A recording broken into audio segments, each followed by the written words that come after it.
안녕하세요. 노후를 슬기롭게 준비하는 슬기로움입니다. 여러분, 2026년에 기초연금이 바뀝니다. 저소득층부터 40만 원으로 오르고 2027년에는 전체로 확대됩니다. 하지만 금액보다 더 중요한 게 있습니다. 바로 언제 신청하느냐입니다. 기초연금은 신청한 달부터만 받을 수 있습니다. 지난달은 돌려받을 수 없습니다. 한 달 늦으면 그 달 연금 30만 원이 영원히 사라집니다. 1년 늦으면 360만 원이 날아갑니다. 그리고 재산을 언제 처분하느냐도 중요합니다. 집을 팔거나 예금을 정리하거나 증여를 하는 타이밍을 잘못 잡으면 몇 년 동안 기초연금을 못 받을 수도 있습니다. 퇴직 후 소득이 언제 반영되느냐도 마찬가지입니다. 퇴직했는데도 작년 소득 때문에 기초연금을 못 받는 경우가 있습니다. 반대로 소득이 줄어드는 시점을 제대로 활용하면 더 빨리 받을 수 있습니다. 또 한 가지, 매년 소득과 재산을 다시 확인하여 기초연금이 중지되거나 감액될 수 있습니다. 통지서가 오지만 이유가 충분히 설명되지 않아 많은 분들이 왜 줄었는지 모르겠다라고 느끼시는 게 현실입니다. 오늘 이 영상에서는 이 모든 걸 다룹니다. 2026년 무엇이 바뀌는지, 신청 시점을 어떻게 잡아야 하는지, 재산 처분은 언제 해야 하는지, 소득 변동은 어떻게 대비해야 하는지, 그리고 소득 인정액은 어떻게 계산되는지까지 전부 말씀드립니다. 이 영상 끝까지 보시면 손해보시는 일이 없으실 겁니다. 지금 좋아요와 구독 눌러두시고 끝까지 집중해 주세요. 오늘 영상 끝까지 시청하셔서 한 푼도 손해보시는 일 없도록 빠짐없이 알려드리겠습니다. 먼저 구독, 좋아요 부탁드립니다. 여러분, 2026년 기초연금에 큰 변화가 찾아옵니다. 지금부터 제가 말씀드리는 내용은 반드시 기억하셔야 합니다. 왜냐하면 이 변화를 제대로 이해하지 못하면 받을 수 있는 돈을 못 받거나 아니면 나중에 크게 손해를 볼 수 있기 때문입니다. 40만 원, 하지만 모두에게 주는 건 아닙니다. 보건복지부가 발표한 연금개혁 추진계획의 핵심은 기초연금을 40만 원으로 올린다는 겁니다. 2025년 기준으로 기초연금 최대 금액이 34만 2,510원인데 이걸 40만 원으로 올린다는 거죠. 그런데 여기에 함정이 있습니다.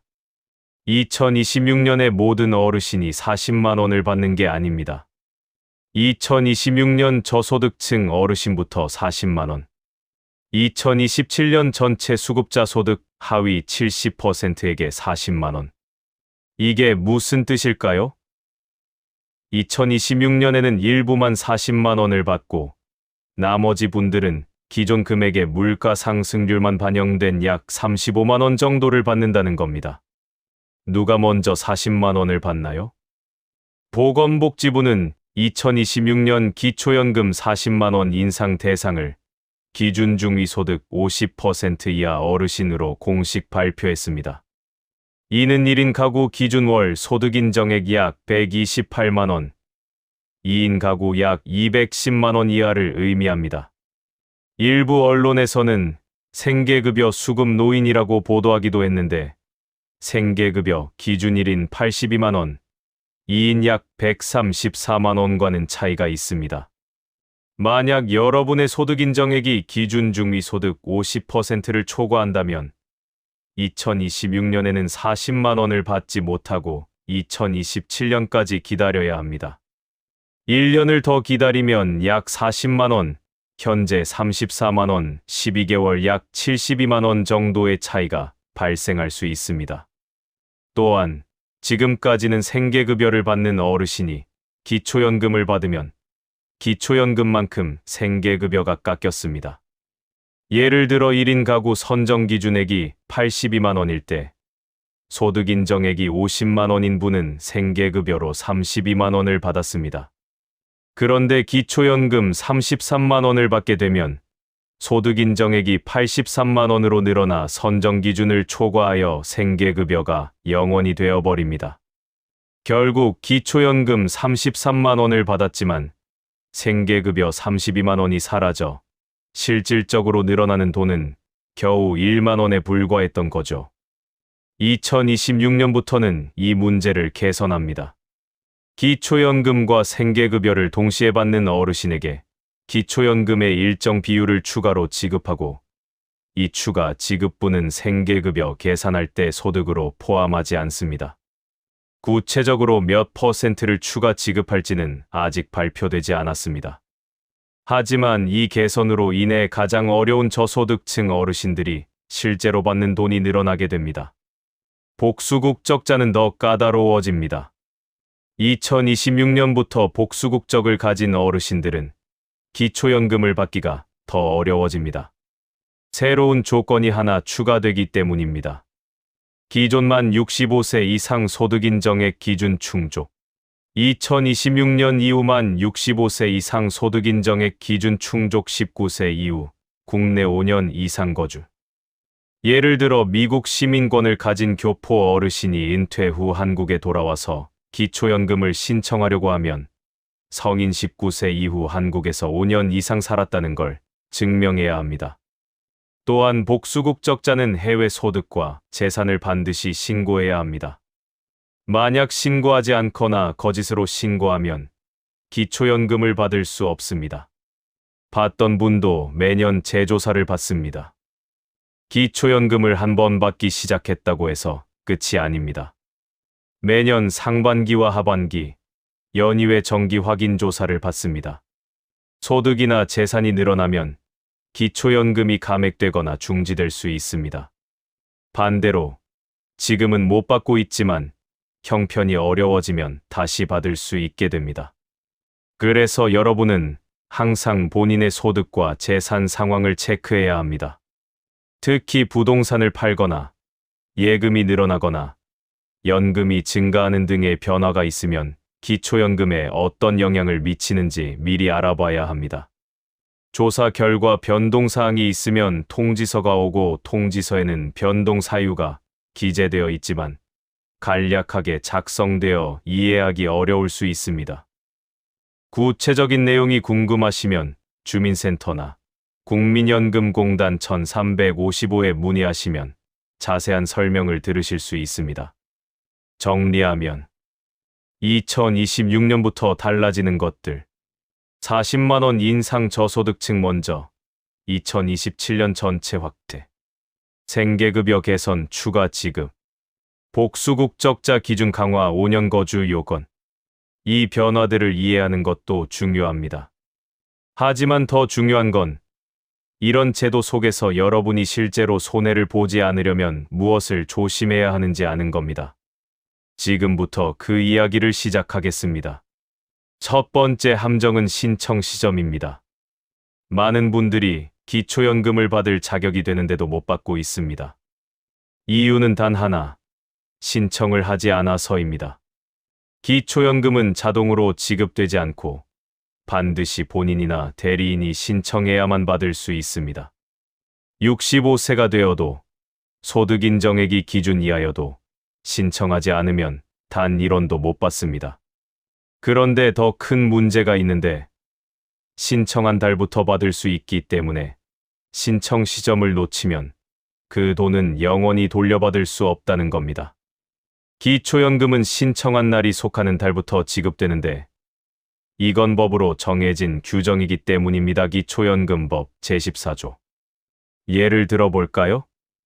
김영숙 씨는 1960년 4월생으로 2025년 4월에 만 65세가 됩니다. 만약 김영숙 씨가 3월 중에 신청하면 4월부터 지급됩니다. 하지만 5월에 신청한다면 어떻게 될까요? 5월부터 지급되고 4월분 34만 원은 영원히 사라집니다.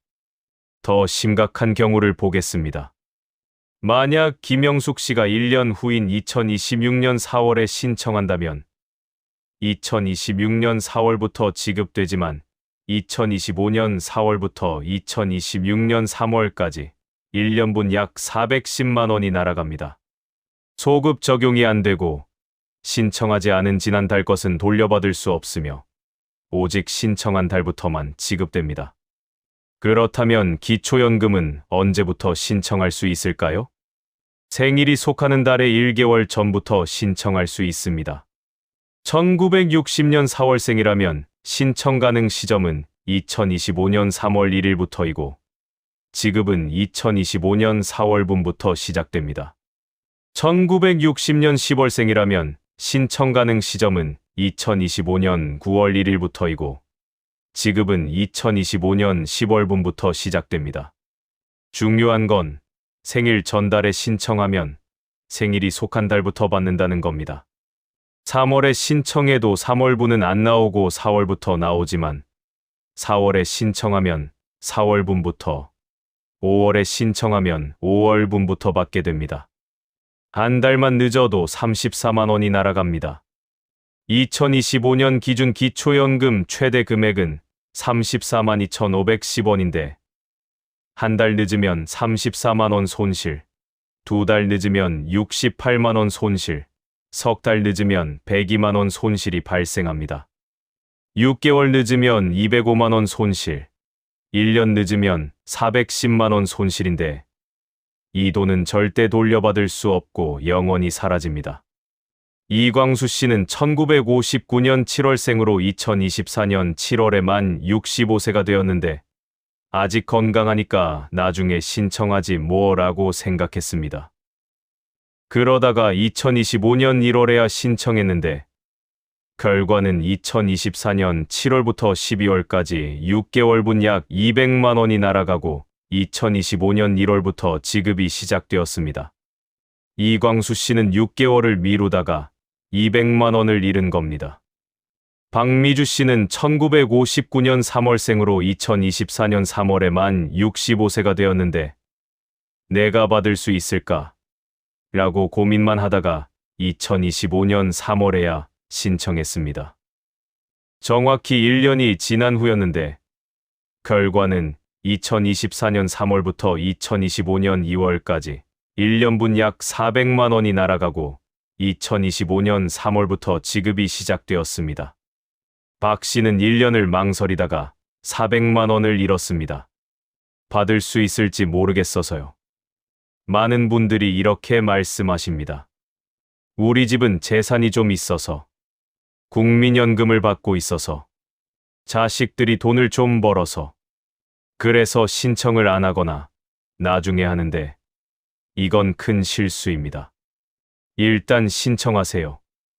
그러면 두 가지 중 하나인데 대상이 되면 기초연금을 받고 대상이 안 되면 탈락 통지를 받습니다.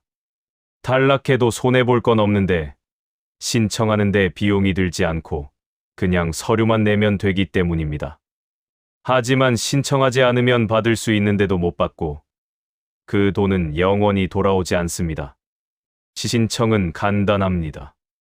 주민센터나 국민연금공단 지사에 가서 신청서를 작성하면 되고 온라인으로도 가능합니다. 복지로 웹사이트. 필요한 서류는 신분증, 통장 사본, 배우자 금융정보 제공 동의서입니다. 거동이 불편하면 국민연금공단에 연락하면 되는데 직원이 집으로 찾아와서 신청을 도와줍니다. 언제 신청해야 하나요? 답은 간단한데 생일 전달에 즉시 신청하는 겁니다. 1960년 4월생이면 2025년 3월 1일부터 신청 가능하니 3월 중에 신청하고 1960년 7월생이면 2025년 6월 1일부터 신청 가능하니 6월 중에 신청하고 1960년 12월생이면 2025년 11월 1일부터 신청 가능하니 11월 중에 신청하세요. 미루지 말고 생각하지 말고 그냥 신청하세요. 대상이 되면 받고 안 되면 탈락하면 그만이지만 신청하지 않으면 받을 수 있는데도 못 받습니다. 한 달 늦으면 34만 원, 1년 늦으면 400만 원이 영원히 사라집니다. 정리하면 기초연금은 신청한 달부터만 지급되고 지난달은 소급이 불가능하며 생일 전달에 신청 가능하고 생일 속한 달부터 지급됩니다. 한 달 늦으면 34만 원 손실이니 일단 신청하고 보는 게 답입니다. 다음은 재산 처분 타이밍에 대해 이야기하겠습니다. 집을 팔거나 예금을 정리하는 시점을 잘못 잡으면 몇 년 동안 기초연금을 못 받을 수도 있습니다. 실제로 이런 분들이 많습니다. 기초연금 받으려고 집을 팔아서 자녀에게 줬어요. 그런데 탈락했어요. 예금을 정리해서 증여했는데 왜 안 되나요? 이런 이야기를 자주 듣습니다.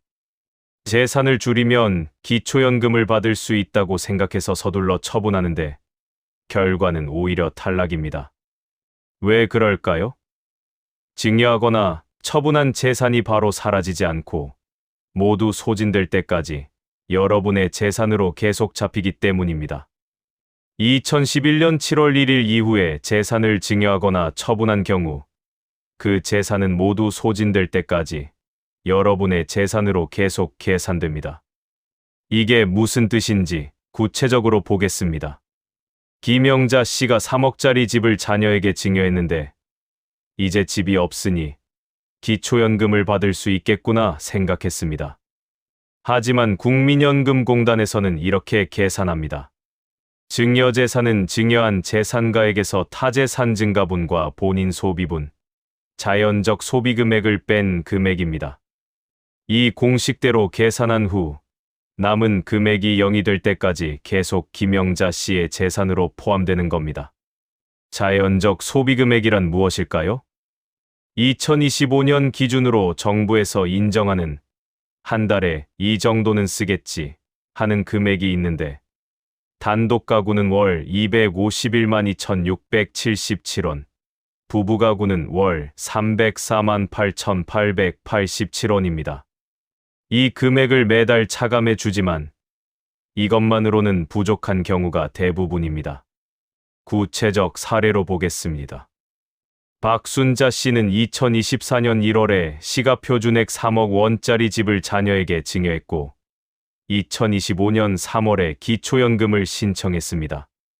그럼 박순자 씨는 기초연금을 받을 수 있을까요? 계산해 보겠습니다. 먼저 증여한 재산가액은 3억 원입니다. 자연적 소비금액 차감은 어떻게 될까요?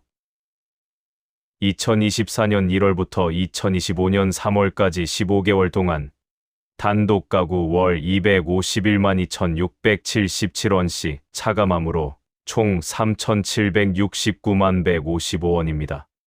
그러면 증여재산은 3억 원 마이너스 3,769만 155원, 2억 6,230만 9,845원이 됩니다.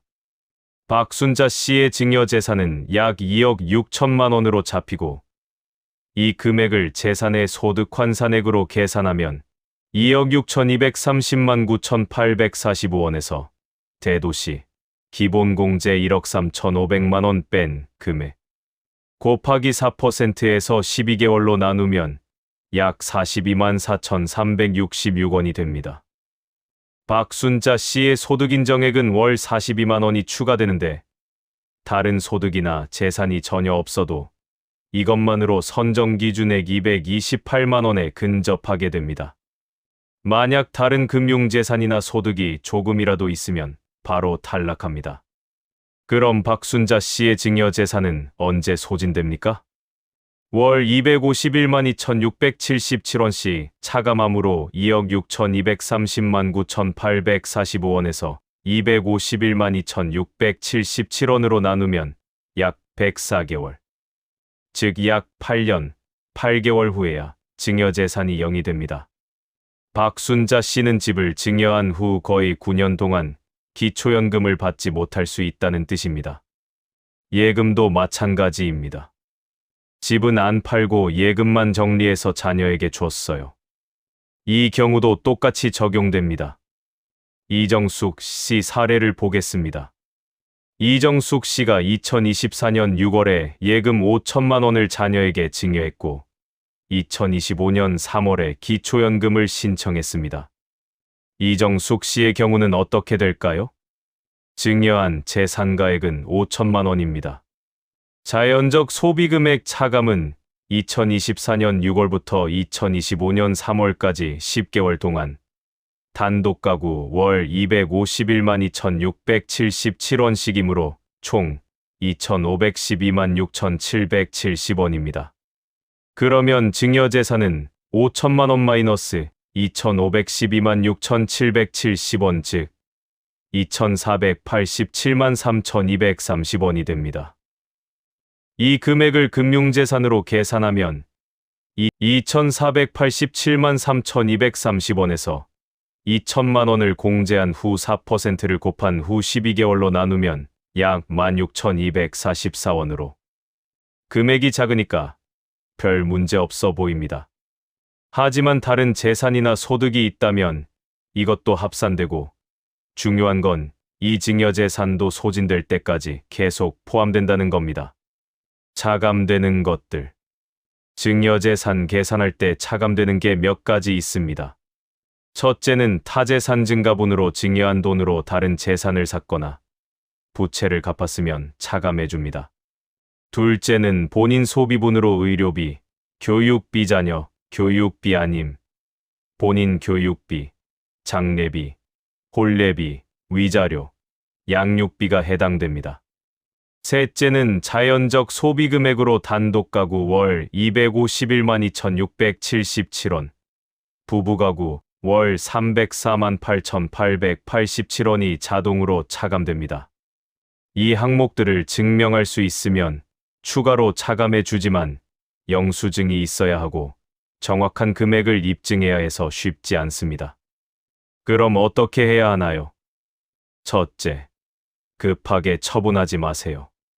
기초연금 신청 직전에 급하게 집을 팔거나 예금을 증여하면 오히려 탈락할 수 있으니 최소한 몇 년 전부터 계획을 세워야 합니다.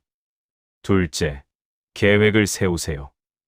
만 60세쯤 되면 미리 계산해보고 65세에 기초연금을 받으려면 언제쯤 재산을 정리해야 하는지 역산해서 계획을 세워야 합니다.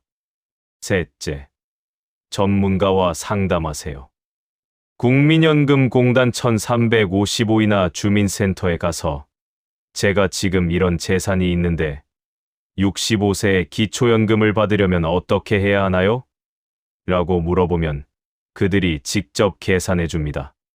정리하면 2011년 7월 1일 이후 증여하거나 처분한 재산은 모두 소진될 때까지 재산으로 포함되고 자연적 소비금액은 단독 월 251만 원, 부부 월 305만 원씩 차감됩니다.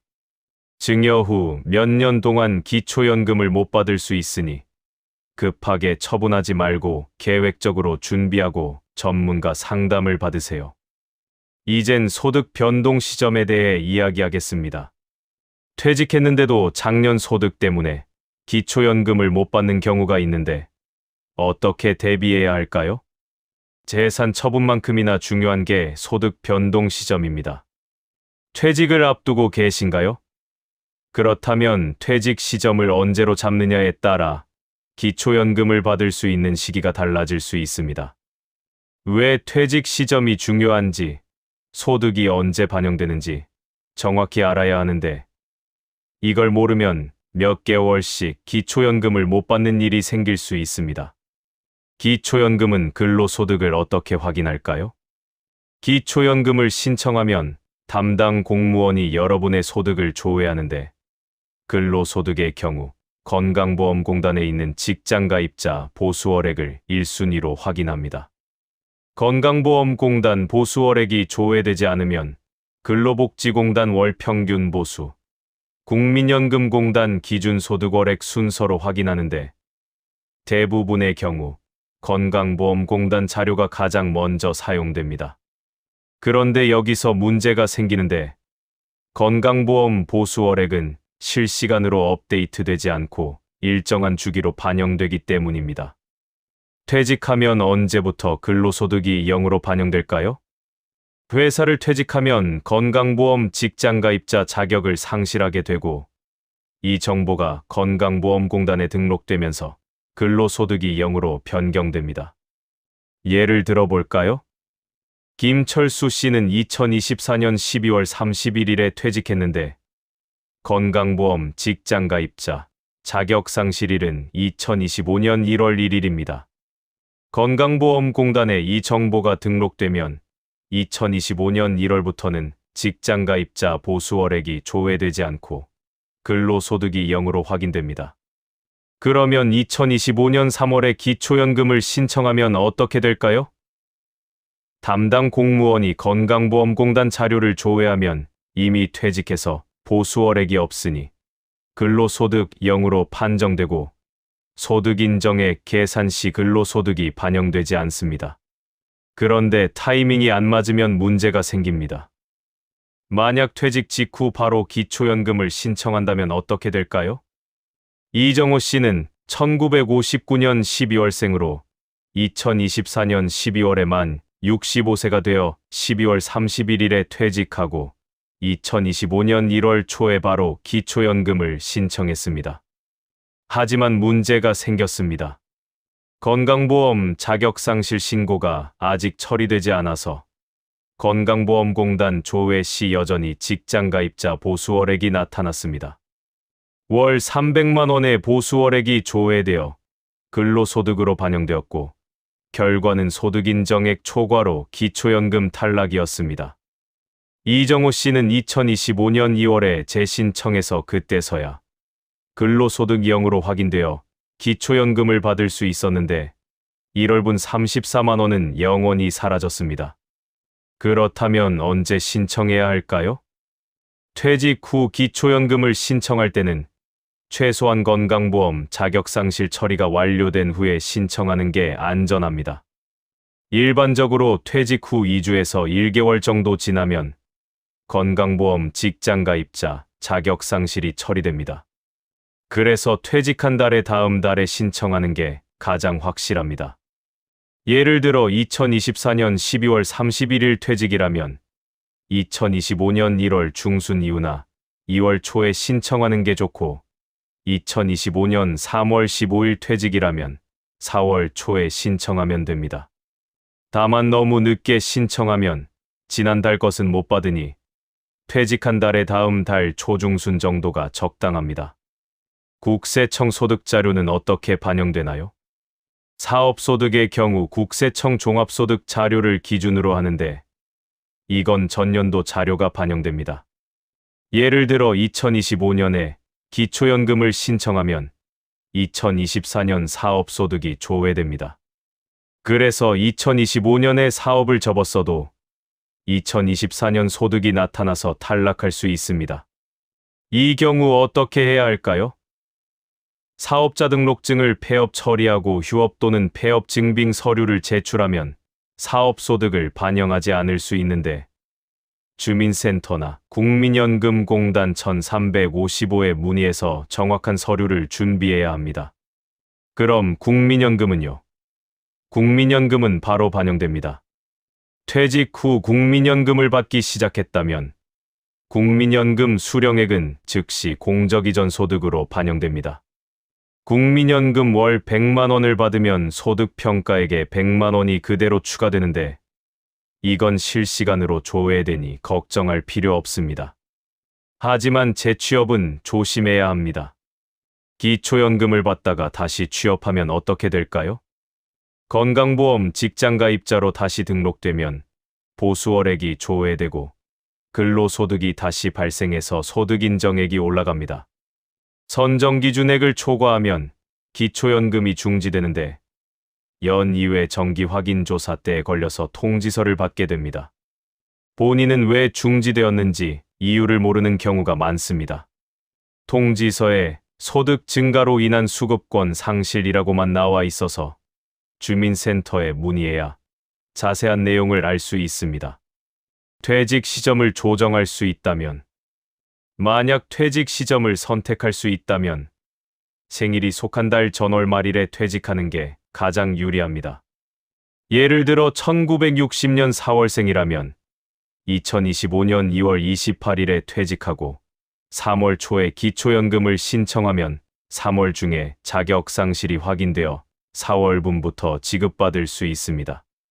반면 2025년 3월 15일에 퇴직하면 어떻게 될까요?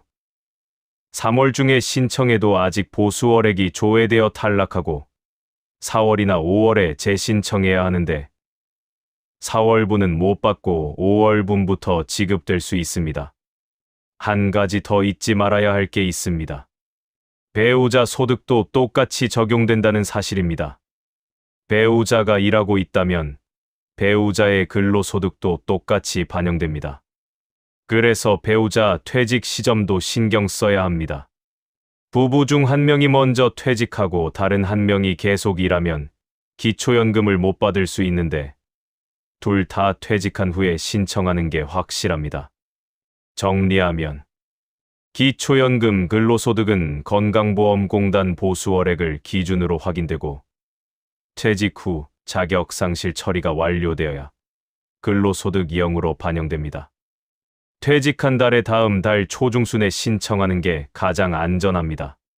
사업소득은 전년도 국세청 자료가 반영되니 폐업 증빙이 필요하고 재취업 시 다시 근로소득이 발생해 중지될 수 있습니다. 그럼 소득인정액을 어떻게 계산하는지 궁금하실 텐데요. 정확하게 계산하는 방법과 복지로 모의계산기를 어떻게 사용하는지, 어떤 함정이 있는지 알려드리겠습니다. 많은 분들이 복지로 모의계산기를 사용하시는데요. 복지로 모의계산기, 정확할까요? 결론부터 말하면 대략적으로만 정확하다입니다. 복지로에서 계산한 결과와 실제 신청 후 결과가 다를 수 있는데 왜 그럴까요? 담당 공무원이 확인하는 자료와 여러분이 입력한 자료가 다르기 때문입니다. 하지만 그래도 모의 계산은 꼭 해봐야 합니다. 대략적인 가능성을 알 수 있고 어떤 항목이 문제인지 파악할 수 있기 때문입니다. 복지로 웹사이트에 들어가서 기초연금 검색 후 모의 계산을 클릭하면 되는데 공동인증서나 간편인증 없이도 바로 계산할 수 있습니다. 입력해야 할 항목은 크게 4가지입니다. 가구, 유형 단독 부부, 소득, 재산, 부채입니다. 소득 입력, 여기서 실수가 많습니다. 근로소득은 세전 월급에서 비과세, 식대 등을 제외한 금액을 입력하는데 건강보험 보수월액을 확인하면 정확합니다. 사업소득은 국세청 종합소득금액증명원에 소득금액을 12개월로 나눈 금액을 입력하고 재산소득은 이자소득과 연금소득을 합쳐서 입력합니다. 이때 이자소득은 월 4만원 공제 후 금액을 넣으면 됩니다. 공적 이전 소득은 국민연금, 공무원연금 등 받는 연금을 그대로 입력하면 됩니다. 단, 주택연금, 농지연금, 실업급여는 소득에 포함되지 않으니 입력하지 않아도 됩니다. 재산 입력, 이게 제일 복잡합니다. 일반 재산은 주택, 토지, 건물 등의 시가표준액을 입력하는데 주의할 점이 있습니다. 공시가격이 아니라 시가표준액이라는 겁니다. 시가표준액 조회는 정부24나 위택스에서 할 수 있는데 주택은 주택 공시가격 조회, 토지는 개별 공시지가 조회, 건물은 건축물 시가표준액 조회를 각각 해야 합니다. 금융재산은 예금, 적금, 주식, 펀드, 보험 등 모든 금융자산을 합친 금액입니다. 2천만 원까지는 공제되니 2천만 원 이하면 0으로 입력하면 됩니다. 자동차는 차량 기준가액을 입력하는데 보험개발원 자동차 가액 조회 사이트에서 확인할 수 있습니다. 부채는 금융기관 대출, 임대보증금 등을 입력하면 되는데 개인 간 빌린 돈은 인정되지 않습니다. 계산 결과를 보면 소득인정액이 나오고 선정기준액과 비교해서 수급 가능 여부가 표시됩니다. 여기서 중요한 건 얼마나 여유가 있느냐입니다. 예를 들어 단독가구 선정기준액이 228만 원인데 소득인정액이 225만 원이면 3만 원 여유밖에 없습니다. 이 정도면 위험합니다. 왜냐하면 담당 공무원이 조회한 자료가 여러분이 입력한 것과 다를 수 있고 재산 가액이 약간 다르게 나올 수 있으며 소득이 추가로 발견될 수 있기 때문입니다. 최소한 1,020만 원 정도 여유가 있어야 안전합니다. 그보다 적으면 실제 신청 시 탈락할 가능성이 있습니다. 모의 계산과 실제가 다른 이유. 첫째, 재산 가액이 다를 수 있습니다. 여러분은 작년 시가표준액을 입력했는데 올해 시가표준액이 올랐을 수 있습니다. 둘째, 소득 자료가 다를 수 있습니다. 건강보험 보수월액과 국세청 소득 자료가 다르게 나올 수 있습니다. 셋째, 숨겨진 재산이 발견될 수 있습니다. 본인이 몰랐던 배우자 명의 예금이나 오래된 보험이 조회될 수 있습니다. 넷째, 증여재산이 반영될 수 있습니다. 2011년 이후 증여한 재산은 모두 조회되어 소진될 때까지 재산으로 계산됩니다. 그래서 어떻게 해야 하나요? 일단 복지로 모의 계산을 해보고 결과가 애매하면 주민센터나 국민연금공단에 방문 상담을 받으세요. 상담 시 정확한 자료를 가져가는 게 중요합니다. 건강보험 자격득실 확인서, 국세청 소득금액 증명원, 부동산 등기부등본, 금융거래 확인서 등을 준비하면 됩니다. 담당자가 실제로 조회할 수 있는 자료로 미리 확인해주면 정확도가 높아집니다.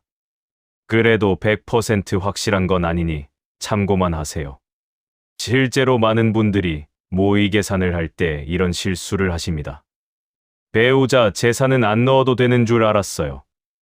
배우자 재산도 100% 합산됩니다. 예전에 증여한 건 괜찮은 줄 알았어요.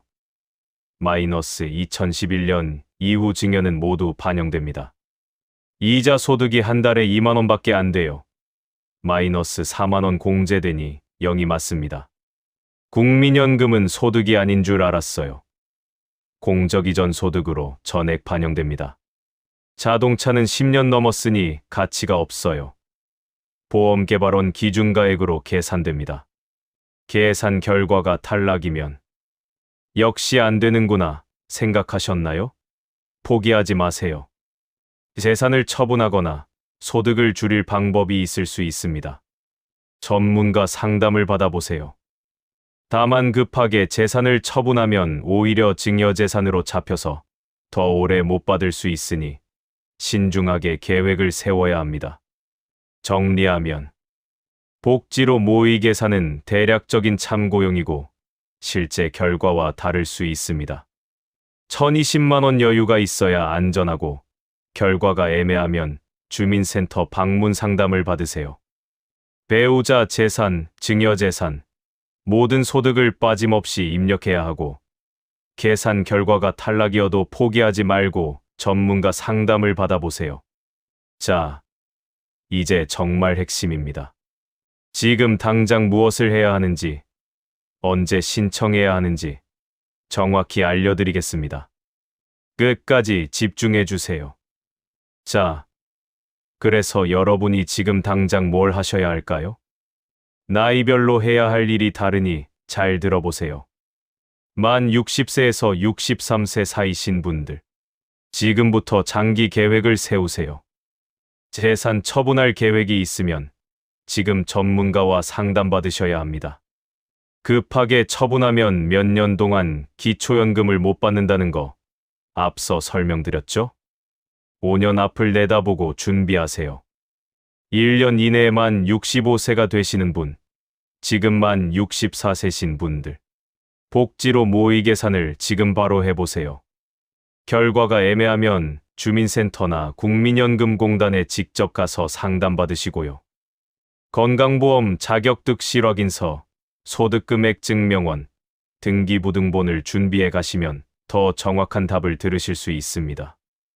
생일이 12개월 앞으로 다가온 분, 곧 만 65세 되시는 분들, 여기가 제일 중요합니다. 생일 전달 1일부터 신청 가능하니까 그날 바로 신청하세요. 주민센터든 국민연금공단이든 복지로 온라인이든 상관없습니다. 일단 신청부터 하고 보세요. 다음으로 퇴직 예정이신 분들, 특별히 주의하세요. 퇴직 시점을 조정할 수 있다면 생일 속한 달의 2개월 전 말일에 퇴직하는 게 가장 좋습니다. 예를 들어 볼까요? 4월생이면 2월 말에 퇴직하고 10월생이면 8월 말에 퇴직하는 겁니다. 그러면 생일 전달에 신청할 때 이미 건강보험 자격 상실이 처리되어 있어서 문제없이 통과됩니다. 만약 퇴직 시점을 조정할 수 없다면요. 퇴직하고 최소 2주에서 1개월 정도 기다렸다가 신청하세요. 단, 생일 전달 신청은 절대 놓치면 안 됩니다. 내장에서 설명드린 이씨 사례 기억하시죠? 퇴직 직후 바로 신청했다가 탈락하고 한 달치 날린 경우요. 그렇다면 신청을 왜 미루면 안 될까요? 기초연금은 신청한 달부터만 받을 수 있고 지난 달은 절대 소급되지 않습니다. 한 달 늦으면 34만 원, 1년 늦으면 410만 원이 영원히 사라집니다. 이 돈은 누구도 돌려주지 않습니다. 나중에 신청해도 되겠지 하고 미루는 순간 그 돈은 이미 날아간 겁니다. 많은 분들이 내가 받을 수 있을지 모르겠는데 라고 망설이시다가 결국 신청을 안 하십니다. 우리 집은 재산이 좀 있어서, 국민연금 받고 있어서, 자식들이 돈 벌어서, 그래서 신청을 안 하시는데 이게 제일 큰 실수입니다. 일단 신청하세요. 대상이 되면 기초연금을 받고 대상이 안 되면 탈락 통지를 받으면 그만입니다. 신청하는데 돈 드는 것도 아니고 서류만 내면 됩니다. 탈락해도 손해볼 건 하나도 없습니다. 하지만 신청하지 않으면 받을 수 있는데도 못 받고 그 돈은 영원히 돌아오지 않습니다. 지금까지 기초연금의 모든 함정에 대해 알아봤습니다. 듣기만 하고 실천하지 않으면 아무 소용이 없습니다. 오늘 당장 하세요. 만 64세시면 모의 계산, 만 65세 가까우시면 신청 준비, 퇴직 예정이시면 시점 조정. 미루지 마세요. 그리고 좋아요와 구독 눌러주시고 주변 어르신들께 이 영상을 꼭 공유해 주세요. 여러분의 부모님, 친척 어르신, 이웃분들이 몰라서 수백만 원 날리는 일이 없도록 도와주실 수 있습니다. 댓글로 궁금한 점 남겨주시면 아는 범위 내에서 답변 드리고요. 알람 설정까지 해두시면 기초연금 관련 새로운 정보 나올 때마다 바로 알려드리겠습니다. 여러분의 노후가 안정되고 한 푼도 손해보지 않으시길 진심으로 바랍니다. 지금까지 슬기로운 노후를 함께 준비하는 슬기로움었습니다. 감사합니다.